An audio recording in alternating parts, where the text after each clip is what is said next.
Bonjour et bienvenue. Aujourd'hui, on s'attaque à un pilier de la langue française, l'expression de la cause. Savoir bien l'utiliser, c'est vraiment ce qui permet de construire des phrases logiques, complexes et surtout de se faire comprendre avec précision. C'est un vrai atout. Tout commence par cette question si simple mais si fondamentale. Pourquoi ?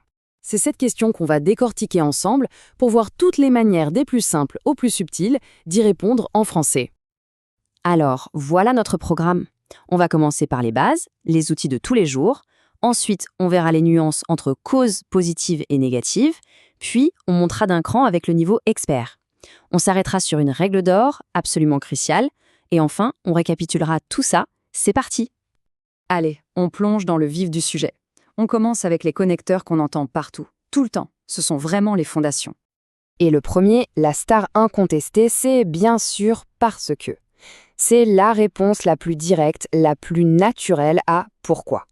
Il se place toujours au milieu de la phrase. Par exemple, je suis fatigué, pourquoi ? Parce que j'ai beaucoup travaillé. Simple, efficace, c'est la clé maîtresse. Juste à côté, on a son cousin un peu plus formel. Car il veut dire exactement la même chose que parce que, mais on le garde plutôt pour l'écrit ou pour un langage un peu plus soutenu. On pourrait lire dans une note de service « L'examen est reporté car le professeur est absent ». Ça sonne tout de suite un peu plus officiel. Et puis il y a « comme ». Lui, son truc, c'est de mettre la cause en avant sous les projecteurs. On le place toujours en début de phrase pour bien insister sur la raison. Regardez. « Comme il pleut, je reste à la maison ». On annonce la couleur tout de suite, la raison, c'est la pluie. Bon, maintenant, on monte un peu en complexité. On va voir comment ajouter de la nuance. Et c'est un point très important parce que c'est là que beaucoup de gens font une petite erreur. La question à se poser est simple. Est-ce que la cause de quelque chose a un résultat positif ou, au contraire, un résultat négatif ? Parce qu'en français, ça change tout.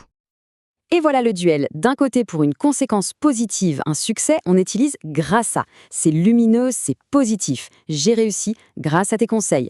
De l'autre côté, pour une conséquence négative ou même neutre, on passe à cause de ». Je suis en retard à cause des embouteillages. On sent bien la différence de ton, n'est-ce pas ? Maintenant, puisque. Celui-là, on l'utilise quand la raison est évidente, déjà connue par la personne à qui on parle. C'est un peu comme dire étant donné que, par exemple, puisque tu es là, aide-moi à cuisiner. La cause, c'est que la personne est là et c'est une évidence pour tout le monde. Ok, on passe au niveau supérieur, le niveau expert. Ces mots-là sont vraiment utiles dans des contextes formels, administratifs, que ce soit pour des emails importants ou des documents officiels. Alors, en raison de et étant donné, ce sont les champions du langage formel.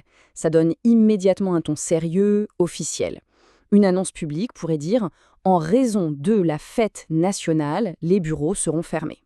C'est clair, net et très administratif.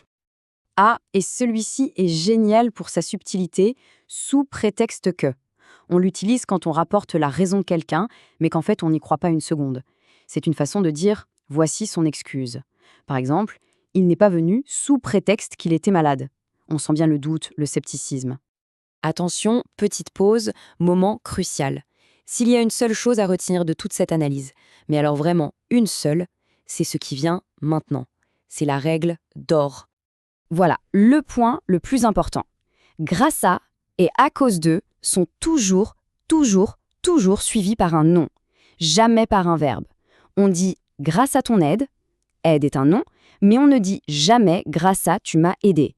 C'est une erreur très courante, mais une fois qu'on a cette règle en tête, c'est fini. C'est une règle absolue. Allez, on arrive à la fin. Pour être sûr que tout est bien clair, on va tout rassembler dans un petit résumé visuel. C'est la boîte à outils complète. Et ce tableau récapitule tout parfaitement. Parce que, au milieu, neutre, comme au début pour l'emphase, grâce à pour le positif, à cause de pour le négatif et car pour un style plus formel. Chaque connecteur a vraiment sa place et son rôle bien précis. On termine avec une petite pensée. L'expression « sous prétexte que » nous montre à quel point la langue peut être subtile et parfois un peu malicieuse. Ça nous amène à nous demander quelle est l'excuse la plus créative, le prétexte le plus inventif qu'on ait entendu récemment. Finalement, la langue est un miroir fascinant de nos interactions.